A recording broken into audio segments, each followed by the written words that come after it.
Assalamualaikum warahmatullahi wabarakatuh. Oke, kita lanjutkan materi kita. Eh, Tetap di tentang tipe data ya. Ya, jadi di video pertama kita sudah membahas tentang tipe data sederhana. Dan kita tahu juga ada tipe data kompleks, terstruktur, gitu ya. Nah, diantaranya adalah array. Jadi kita sekarang membahas tentang array, gitu ya. Nah, sebelum jauh ke yang lain kita definisikan dulu ya tentang array ini. Di array ini kita bisa definisikan atau bisa kita sebut sebagai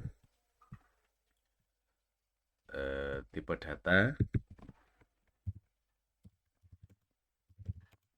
yang dapat menyimpan lebih sekumpulan ya, sekumpulan data sederhana atau data dengan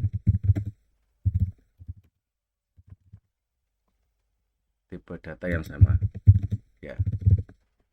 Jadi array ini adalah dia sebuah tipe data, dia menyimpan lebih dari satu data. Jadi sekumpulan ini kan dia banyak data gitu ya. Intinya di sini adalah sekumpulan. Jadi banyak data yang dia bisa simpan, lebih dari satu mestinya. Nah, dia bisa menyimpan sekumpulan ini dengan tipe data yang sama. Jadi semua data yang dia simpan itu punya tipe data yang sama. Oke.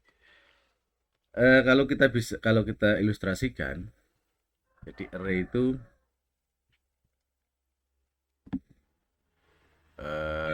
bisa seperti ini ya. Jadi dia sebuah lokasi yang di dalamnya itu ada ruang-ruang kayak gini ya.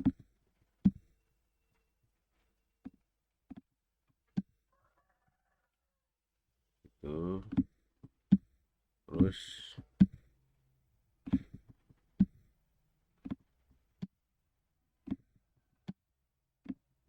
nah, jadi array itu ilustrasinya seperti ini.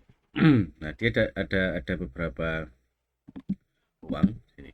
Nah, masing-masing ruang ini dia menyimpan datanya di sini. Jadi kalau misalnya dia ada ruang seperti ini, dia bisa menyimpan data 1, 2, 3, 4, 5, 6, 7, 8, 9, 10, 11 dan seterusnya gitu ya. Nah, masing-masing ruang ini kita sebut sebagai elemen nantinya ya, elemen. Oke, sekarang pertanyaannya adalah kenapa sih kita membutuhkan array gitu ya. Jadi sebelum kita lebih jauh membahas tentang array, jadi kita jawab dulu kenapa kita butuh array. Kenapa kita perlu array? Oke. Nah, di materi-materi sebelumnya kita sudah membuat algoritma atau apa gitu ya yang di situ kita menggunakan tipe data sederhana gitu ya. Jadi misalnya sebelumnya kita membuat nilai gitu ya. ada perhitungan kemarin ya, misalnya nilai akhir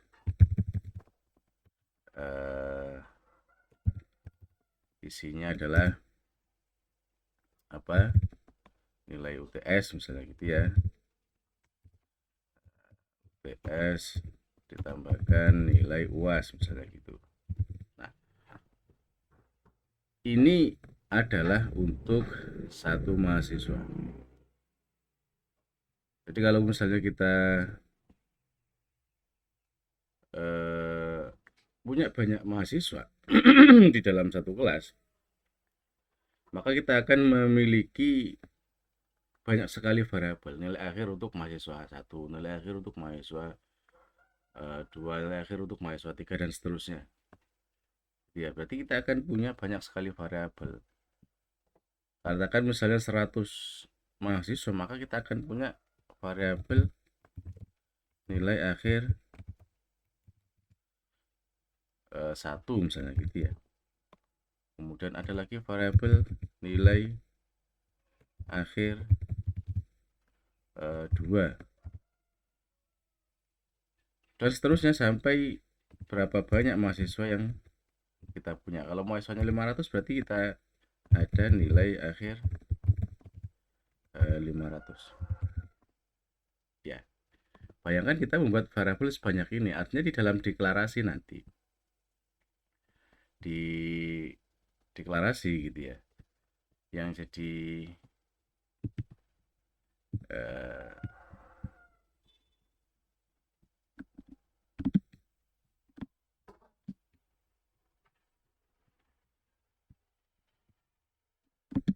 apa namanya, di deklarasi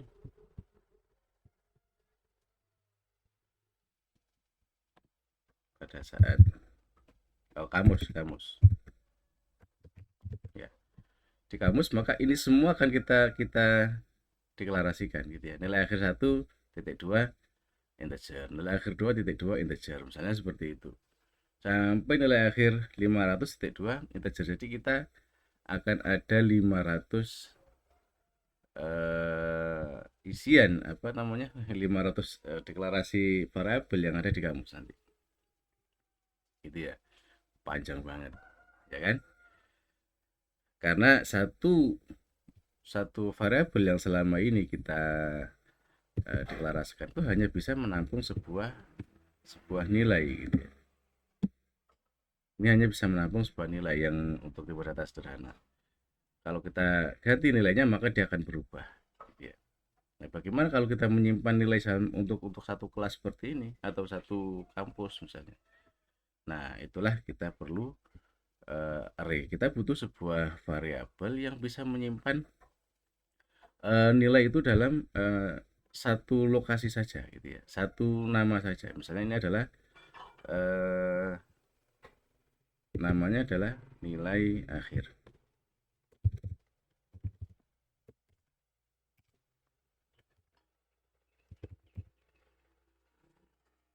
ya. Misalnya array ini kita kasih nama adalah nilai akhir, maka semua data yang ada untuk nilai akhir itu bisa kita simpan dalam satu lokasi ini gitu ya.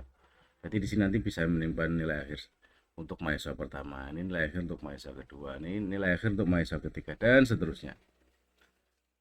Jadi kita cukup mendeklarasikan satu variabel nilai akhir. Jadi nanti di kamusnya gitu ya, cukup satu, tidak 500 seperti ini. Gitu ya. Oke. Itulah kenapa kita butuh array. Jadi begitu kita butuh data banyak dan kita ingin hanya mendeklarasikan sebuah variabel, maka saat itulah kita menggunakan array gitu ya.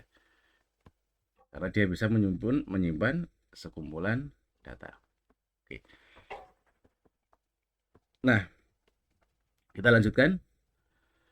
Sebagaimana juga semua variabel yang lain gitu ya, sebuah variabel yang lain, maka array juga perlu dideklarasikan gitu ya pada saat perlu ditaruh di kamus gitu ya. Jadi untuk deklarasinya di kamus nanti. Nah, untuk array ini misalnya nilai akhir, berarti deklarasi kita seperti ini.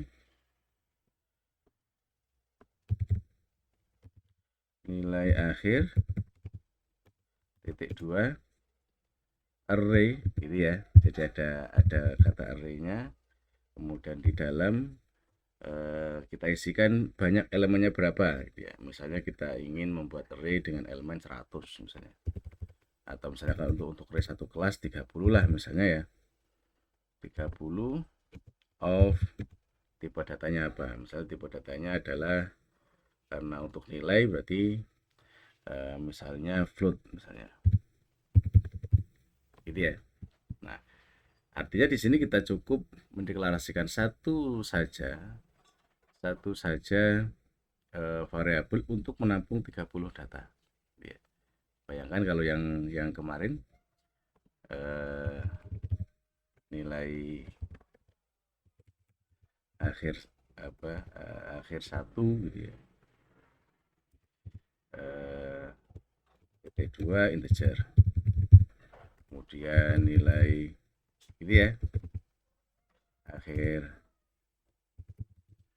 2 titik 2 integer.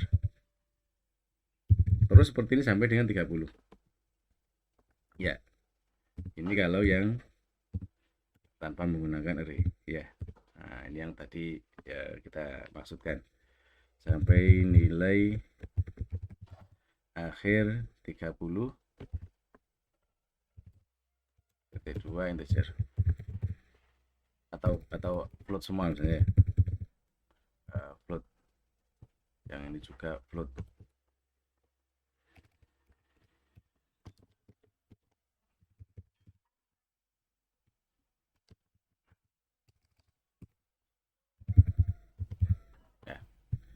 Ini kalau pendeklarasian tanpa menggunakan array gitu ya. Nah ini kalau kita deklarasikan menggunakan array gitu. Jadi ya kita cukup satu dibandingkan dengan ya ada banyak ya. Ya kalau 30, kalau di 100-an banyak banget gitu ya. Nah ini yang kita pakai array, ini yang tipe data sederhana, tipe data primitif ya. Jadi ingat bahwa begitu kita menggunakan array, kita mendeklarasikan dengan cara seperti ini ya. Ini adalah namanya. Jadi deklarasinya yang di awal ini adalah nama variabel seperti biasa gitu ya, nama variabel. Kemudian nah ini apa namanya, keyword, kata kunci untuk mendeklarasikan array. Kemudian yang ada di dalam sini jadi di dalam kurung siku ini adalah banyak elemen array ya, yang biasanya kita sebut sebagai n gitu ya.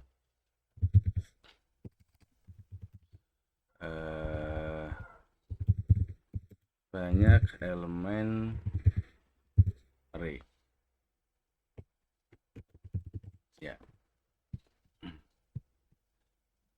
Kemudian ini tipe datanya, kita tahu ya tipe data.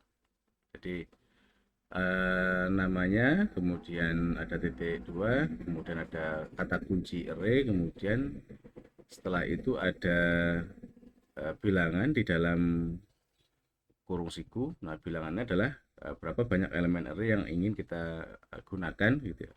Kemudian tipe datanya offload, nilai akhir T2 array 30 offload gitu ya. Nah misalnya kita buat seperti ini, kita buat sebuah array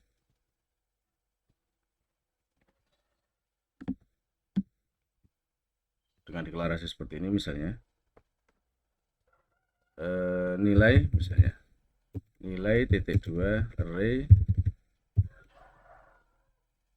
5 gitu ya, of integer misalnya seperti itu. Maka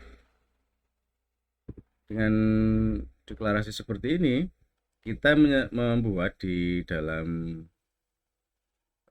memori gitu ya, sebuah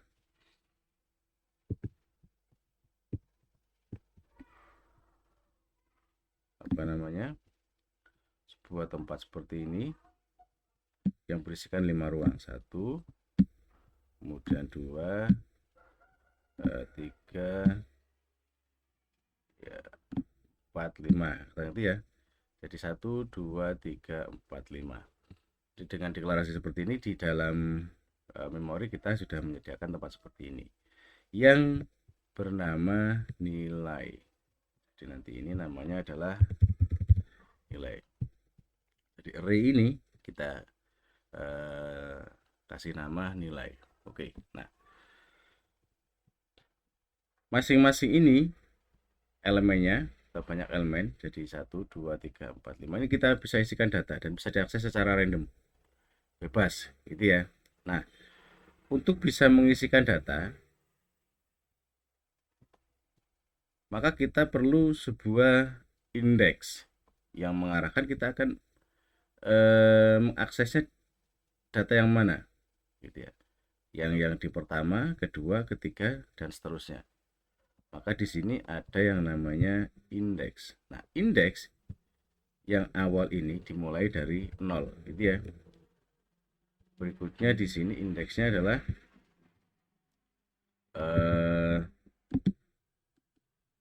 yang sampingnya 1, sampingnya lagi 2, sampingnya lagi 3, dan seterusnya gitu ya. 4. Nah, kita lihat bahwa banyaknya elemen 5, indeksnya terakhir adalah 4. Jadi kalau misalnya 5-nya ini adalah kita sebut sebagai n ya, kalau misalnya 5 ini kita sebut sebagai n misalnya gitu, maka banyaknya indeks tertinggi dari sebuah array itu adalah n-1. Jadi ini sama saja dengan n-1 gitu ya. Jadi indeks terakhir dari sebuah array itu besarnya adalah n-1. Ini indeks ya. Jadi indeks selalu dimulai dari 0, 1, 2, dan seterusnya sampai dengan n-1. N-nya adalah banyaknya elemen dari array itu sendiri. Begitu ya. Nah, jadi misalnya kita mau mengakses, akses itu bisa membaca, bisa menulis gitu ya. Oke. Akses yang pertama misalnya untuk kita tulis. Untuk akses menulis itu caranya gini. Karena kita akan menulis ke array, berarti array-nya harus kita tulis dulu. Misalnya nilai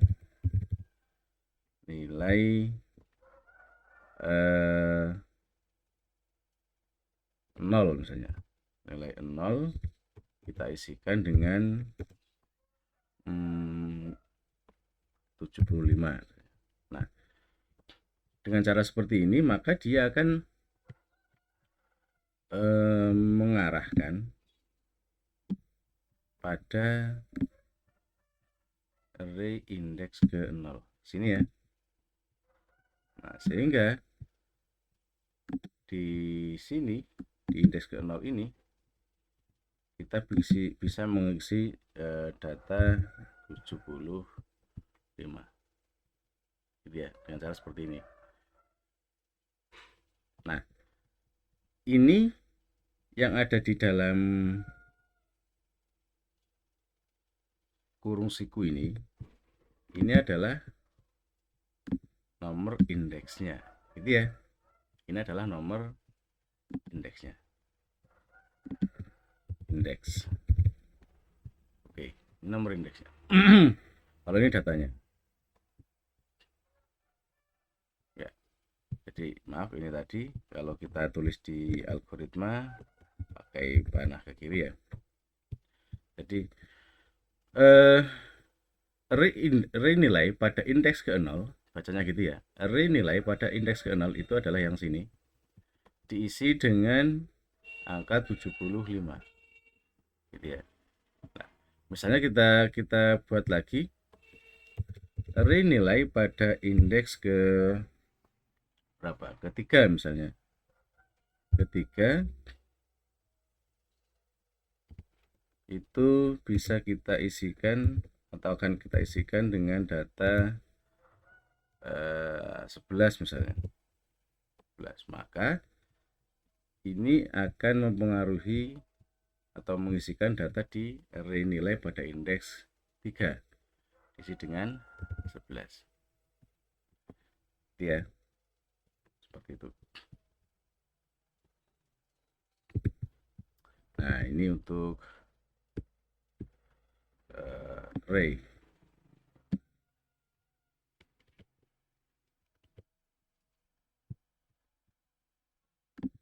Oke, nah gitu ya. Jadi destinasinya gini, jadi yang di depan ini adalah yang akan diisikan gitu ya, yang kemarin yang source-nya di sisi kiri, destinasinya sebelah kanan ya. Nah, untuk menulis berikutnya sama saja, jadi di sini berarti N4 diisi dengan 20. Jadi yang penting kita tahu ini alamat masing-masing array ini bisa kita akses dengan menggunakan apa yang namanya indeks gitu ya. Kita akses apa yang namanya indeks. Indeks itu dimulai dari 0 sampai dengan n-1 gitu ya.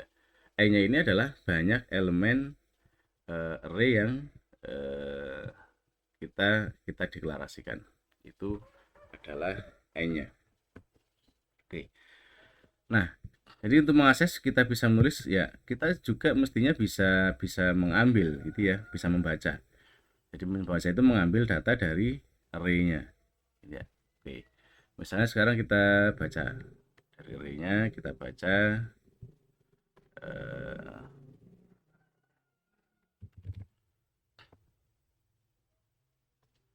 untuk membaca berarti kita harus menyediakan sebuah variabel yang nanti bisa digunakan untuk menampung nilai array-nya. Misalnya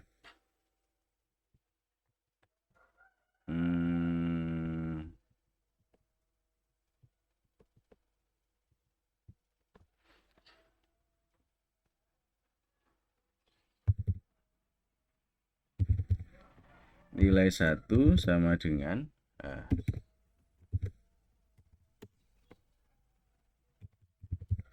nilai pada indeks 0 misalnya gitu ya. Nah,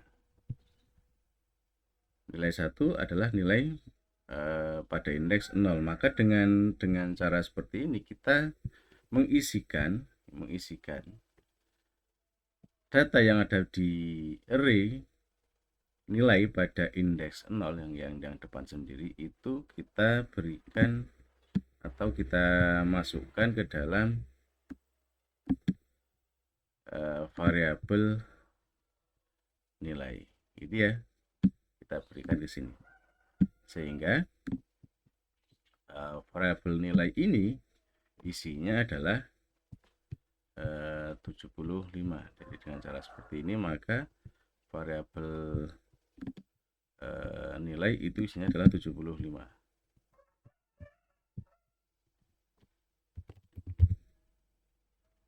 sama dengan 75 ya. Jadi variabel nilai ini isinya adalah 75. Oke, seperti itu. Jadi ini kalau membaca, jadi tinggal yang di depan ini apa. Jadi kalau misalnya mau menulis maka yang di ruas sebelah kiri itu adalah lokasi array yang akan diakses ya. Kemudian di sebelah kanannya itu adalah datanya. Kalau untuk membaca atau mengambil data dari array maka yang kiri ini adalah variabel, kemudian yang kanan ini adalah lokasi array yang akan diambil nilai datanya. Begitu ya. Jadi itu cara bagaimana kita mengoperasikan array gitu ya. Ini ada deklarasinya, kemudian ada aksesnya. Aksesnya bisa tulis, bisa membaca. Ya, untuk aksesnya jangan lupa kita menggunakan nama array-nya, kemudian indeks array-nya yang berapa yang ingin kita akses. Ya, seperti itu. Oke, contoh.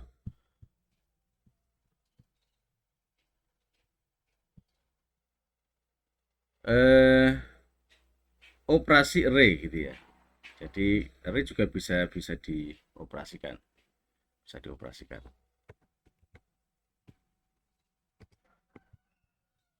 Kita mencoba melakukan operasi aritmatik. Ya, operasi array. Jadi misalnya gini, kita punya deklarasi seperti ini misalnya. Nilai UTS titik 2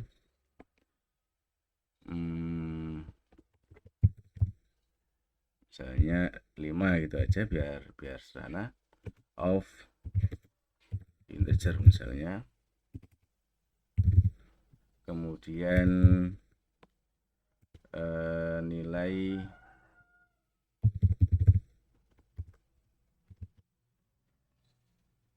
UAS titik 2 array 5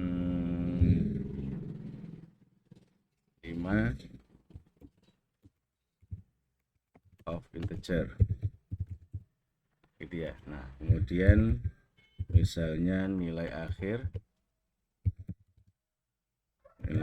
titik 2 array 5 gitu of integer. Nah, misalnya kita punya deklarasi kayak gini ya, punya kamus yang mendeklarasikan 3 buah variabel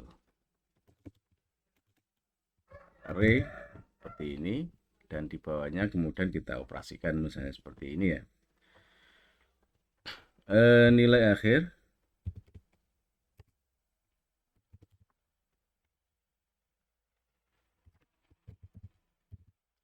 nilai akhir 0 sama dengan nilai UTS 0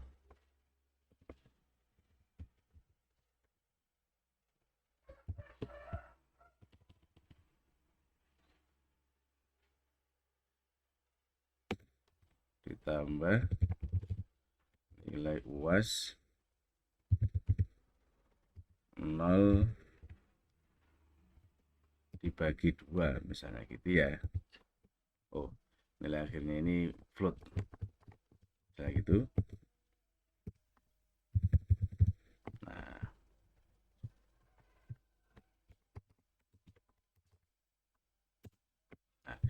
berarti dia akan mengoperasikan, jadi dia akan mengambil nilai UTS pada indeks ke 0 gitu ya. Kemudian nilai mengambil nilai UAS pada indeks ke 0 dan hasilnya dimasukkan pada nilai akhir pada indeks ke 0 juga gitu ya.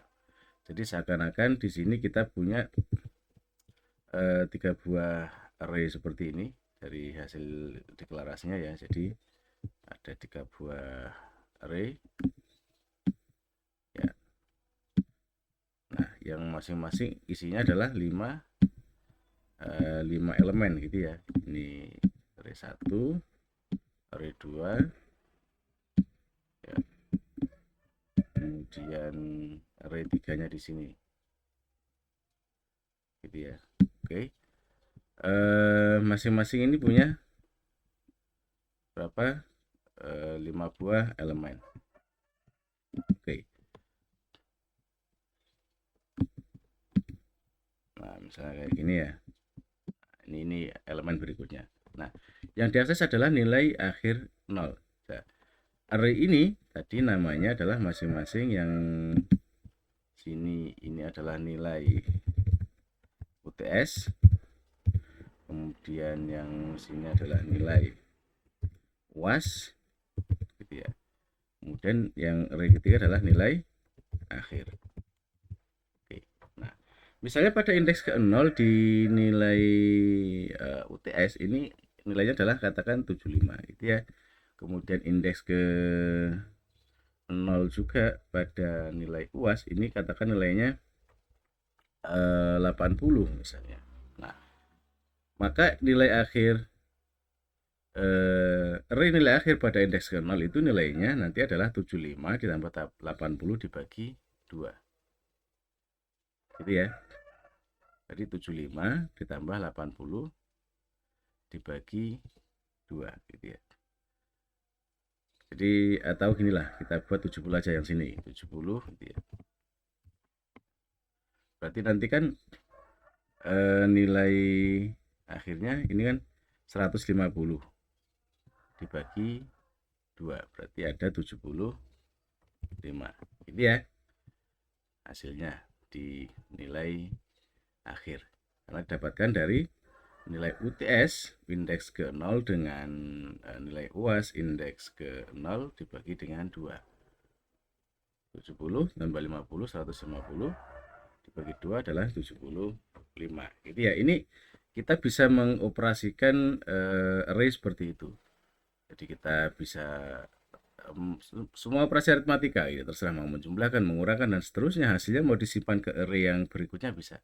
Bahkan hasilnya mau disimpan ke array yang sama juga enggak masalah gitu ya. Jadi misalnya gini,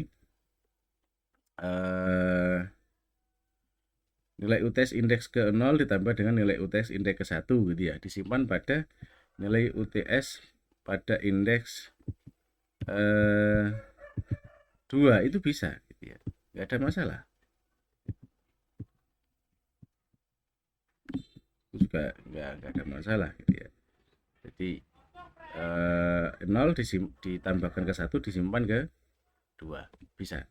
Jadi artinya kita ngaksesnya bebas untuk array itu ya, dia diakses bisa diakses random, diakses dari belakang bisa, diakses di tengah-tengah langsung bisa gitu ya, nggak mesti harus diurut. Kapanpun kita butuh data dimanapun lokasinya itu bisa kita ambil itu array satu dimensi itu ya, atau array. Jadi kita bisa memanfaatkan dia, mengakses dia kapanpun gitu ya. Oke, saya rasa untuk materi tentang array ya kita cukupkan di sini dulu. Jadi kita tadi sudah mempelajari apa itu array dan kenapa kita butuh array, kemudian bagaimana kita mendeklarasikan sebuah array gitu ya. Jadi dan bagaimana kita mengakses sebuah array dan akhirnya bagaimana kita melakukan operasi sederhana terhadap sebuah array. Silakan nanti dikembangkan gitu ya, banyak sekali operasi yang bisa dilakukan di array. Misalnya menjumlahkan semua elemen yang ada di dalam array gitu ya. Yang terpenting adalah kita tahu bagaimana mengaksesnya, indeksnya dan seterusnya. Itu sudah bisa kita lakukan. Oke, untuk array satu dimensi kita cukupkan di sini dulu. Nanti kita lanjutkan ke video yang berikutnya, yaitu untuk array 2 dimensi. Saya akhiri, assalamualaikum warahmatullahi wabarakatuh.